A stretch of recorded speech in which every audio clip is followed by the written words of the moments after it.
بسم اللہ الرحمن الرحیم۔ نبی پاک اور ان کی آل پر لاکھوں کروڑوں اربوں خربوں درود و سلام۔ ہسٹوریکل ورلڈ ٹی وی کی معزز ناظرین گرامی، السلام علیکم۔ امید کرتا ہوں آپ اللہ کے حکم سے خیریت و عافیت سے ہوں گے۔ آج کی اس ویڈیو میں آپ کو سورۃ الکہف کی فضیلت سے آگاہ کروں گا، جن کا ذکر احادیث مبارکہ کی کتب میں آتا ہے۔ ویسے تو قرآن مجید کا ہر لفظ بابرکت اور اللہ کی رحمت سے بھرپور ہے، لیکن چند ایسی صورتیں بھی موجود ہیں جن کا ذکر احادیث مبارکہ میں آتا ہے۔ سورۃ الکہف اور اس کے فضائل کے بارے میں رسول اللہ صلی اللہ علیہ وآلہ وسلم کا ارشاد ہے، جو شخص جمعہ کے دن سورۃ الکہف کی تلاوت کرے گا، جس جگہ وہ تلاوت کرتا ہے وہاں سے لے کر مکہ مکرمہ تک تمام فاصلہ نور سے منور ہو جاتا ہے۔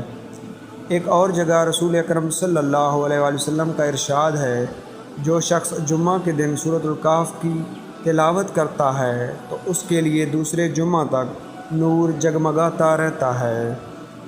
دجال سے حفاظت کا ذریعہ بھی سورۃ الکہف کو کہا گیا ہے۔ نبی اکرم صلی اللہ علیہ وآلہ وسلم کا ارشاد ہے، جو شخص سورۃ الکہف کو ایسے ہی پڑھتا ہے جیسے کہ وہ اتاری گئی، یعنی تجوید کے ساتھ اچھے انداز سے، اور وہ جب دجال کو پا لے گا تو دجال اس پر مسلط نہیں ہو سکے گا۔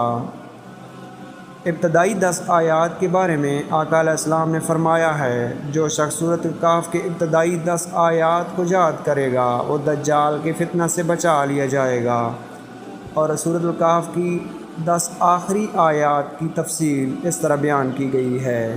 نبی اکرم صلی اللہ علیہ وآلہ وسلم کا ارشاد ہے، جس شخص نے سورۃ الکہف کی آخری 10 آیات یاد کی اور پھر دجال نکل آیا تو دجال اس پر غلبہ نہیں پا سکے گا۔